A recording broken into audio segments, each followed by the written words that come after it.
There's one place in my life where you can't have success. where I really have envy. Where I really have envy. Where I really have negative feelings that I can't control, where I don't feel great. And it's watching Jet games. I'm being serious. I have tremendous issues with like Patriot fans. I'm jealous. I'm like you, and I see it manifest in my behavior.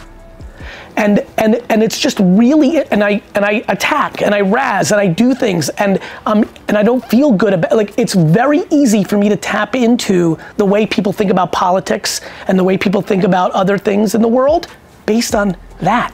And it's because I'm not in a good place. And here's the big one, and you're gonna love this, back to accountability, and it's also because I'm not in control. Got it, all my feelings are wrapped up in what they're doing, and I can't do anything about it. So when you think your parents did everything and you can't do anything about it, and you spend your entire life blaming your parents, you're dead. Like, people don't get it. They don't. They don't. You are actually fully in control. You don't, ready? We have an election year coming up. You don't like who wins? Move to Sweden. You can. You don't like it? It's so bad, this is the worst? Move. Or how does it really affect your personal life? This is where people got into in the 70s and 80s after a lot of social discontent in the 60s. They're gonna go through it again. You're gonna start realizing, like, crying about it 24/7 surely doesn't accomplish anything. Right. And so just, it's a game of understanding people. And I think or understanding yourself. Well, sure. And so, like, look, insecurity is a natural human trait. But how does having empathy for that other person that's putting you down, how does that help you? First of all, it changes the framework of the whole. Isn't it better to not care? Not care is not possible when you're insecure. You're insecure because you care about what everybody thinks. You by nature are that. So it's not gonna do you any good. Me and you saying, Jack, you don't care. She's like, okay, fuck faces, cool for you, but like, it's just not how my chemicals work. That'd be like telling you and I, stop doing shit. Like, it's just not wired that way. What it does is it adds a layer of perspective that can be worth thinking about. Which is all of a sudden, Jackie's like, something happens and somebody says something and it would be a normal thing that she would normally get upset about, judging the way she parents, or something about Alex, or real shit about you, like real shit. I'm not talking funny, real quick, Howie. And all of a sudden, instead of being like, going into her feelings, she's created a pattern of like, man, Susan the neighbor must be going through some tough shit, because there was really no reason for her to say that. And so it takes her energy to a different place. Things that were tough for me. Garyvee on a podcast, Candor King. Candor King. Gary Vaynerchuk, the real human being. If I care about you at all, Dustin, Tyler, people that worked for me, couldn't deliver it if it was bad news. Hated the conflict. Did not want to tell people, always thought I could figure out a different way to get them there. How do you run a company like that? When you're so uncomfortably talented, you can disguise it. But when I had to look at myself in my early 40s, called 7 years ago, and was like, wait a minute, if I'm such a great guy, and I don't care about the money, if I'm all what I want to be, why are there people that have worked for me that don't feel great about me? You gotta be accountable, right? And what I realized was, when I really sat down and had that chapter with myself, it's because they were surprised when I fired them. Because I wasn't able to give them candor along the way. Howie, have a great weekend. You're working for 3 years. Everything's literally, we've never had one conversation of anything going wrong. Friday, you and I are walking in the warehouse. Howie, have the best fucking weekend, bro. Fucking have the best weekend. Monday you come in. Howie, can you see me for a few minutes? Howie, listen, we're gonna have to let you go. What the fuck are you talking about, Gary? Like, bro, and then in my brain, I'm like, Howie, you've sucked for 2.5 years. Everyone knows it. Like, why are you and I would put it on them. I wasn't accountable, that I didn't have the gear in me to tell them the things that weren't wrong. My capacity was very high because I didn't value the money enough. I like to be a coach and a guidance counselor. I want to build them up. I knew in those 3 years I'd figure out a different way to get them. Eventually, to your point, how do you run a company like that? Eventually there's a tipping point.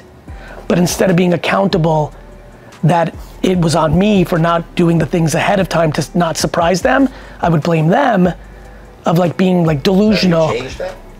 Trust me, I would not be talking about it out loud if I haven't changed it. So there's that, and that's really difficult for you. Very difficult, and it's back to work. The reason I believe, like, health and wellness, I was 38 years old. I didn't have a muscle in my body, and I ate nothing good. And I just one day at 38 and a half said, when I get to be 40, when on my 40th birthday, I'm gonna start taking care of myself. Not right in that moment. You were gonna wait 2 years to do it. When you don't do something for 38 years, it's hard to think about doing it. But by the time it's easy to think about doing it, it's hard to do. I always call it where there's smoke, there's fire. Most of the best things that have ever happened to me have sat in my head for a year. So you're giving yourself realistic expectations as opposed to just saying, I'm starting right this moment, knowing that you probably... Well, what happened in this one was you'll love this. I was in Houston. I was on a plane, head on the window. I was like, fuck. I love life and I need to live longer. Like I can't be out here telling people good things to think about and not trying to make myself better. This health thing is not good. Not that, by the way, there was nothing wrong. There was nothing I got a bad doctor report. I was just being self-aware and accountable. I was like, I don't do anything right. This is probably gonna run out at some time. I don't go to the gym and I don't eat well. And so here's the cool part, Jack. I go, okay, on my 40th, I'm on my 40th birthday, somewhere between Houston and New York, somewhere over Tennessee or something. I'm like, why wait to 40? I'm gonna do 39, 6 months, 39. By the time I landed, I called a former trainer that I backed out on 31 out of 35 sessions and said, I need help. And I figured out something. My greatest place is when I'm a leader, I feel very accountable to them. And so once I figured out if I hire a full-time trainer who's really with me and travels with me, I'm not gonna wanna let him or her down. It was him down, and that worked for me and it shifted. And because that came so hard for me, still to this day, I've been working out and eating much better for 10 years. Every day I wake up, I don't wanna do it. Every day. But because I worked through it, I believe in what I said to you now, that if just for some way you tweak it and you decide every time someone shits on you that you feel bad for them and hope they're better versus focusing on what you're feeling about their judgment, I don't know if that's gonna work for you or not. I'm hoping it helps 1 or 2 people that are listening because it's a real perspective shift and I've watched it in my face change people's lives. My mom lost her mom at 5. My dad lost his dad at 15. I can tell you the majority of my childhood, I thought about my parents dying. It was a constant flow. So I constantly worked in my head as a 7, 9, 11, 13-year-old child. Hey, I woke up, hey, this is another day that they're here. This is good. This is a good day. So I naturally say to you, no, I don't have to work at it because I'm at a 48-year-old state and I forget and I'm trying to tap in harder to talk this through with you. Mentally, I always am talking to myself about perspective. Glass half full.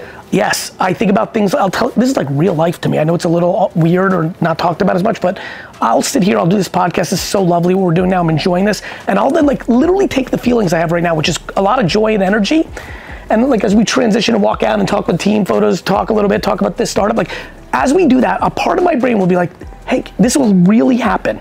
Hey, Gar, do you know since you've been here with them, a lot of people passed away in a bad car accident? Yeah, Howie, I told you, it's a little weird. Not so much half full anymore. No, it's actually, I would almost call it extreme gratitude. It's this constant flow in my head of just deep gratitude.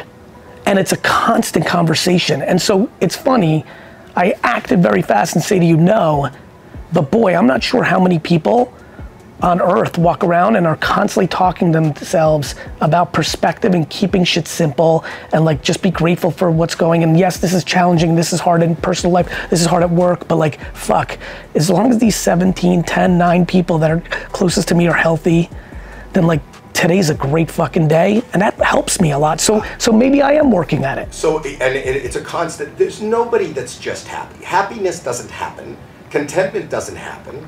Relationships don't just happen. Well, that one's for sure. It's because the first one's one-on-one basketball. It's you with you. Right. You start bringing another variable in, that's a whole nother world. And not to be negative, but the longer you live, I'm an old guy. The longer you live. How old are you? You said it 14 times in this fucking show already. I know, I just had a birthday yesterday. Did you? Yeah, 68.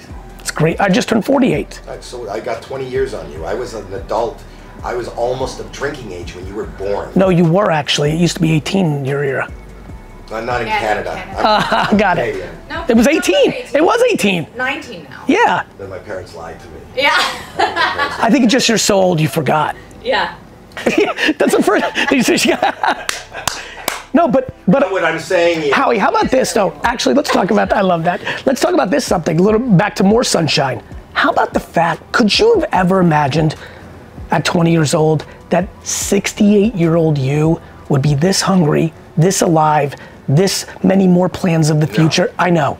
Tell these kids out here, they're fucking 27 years old and they think their life's over.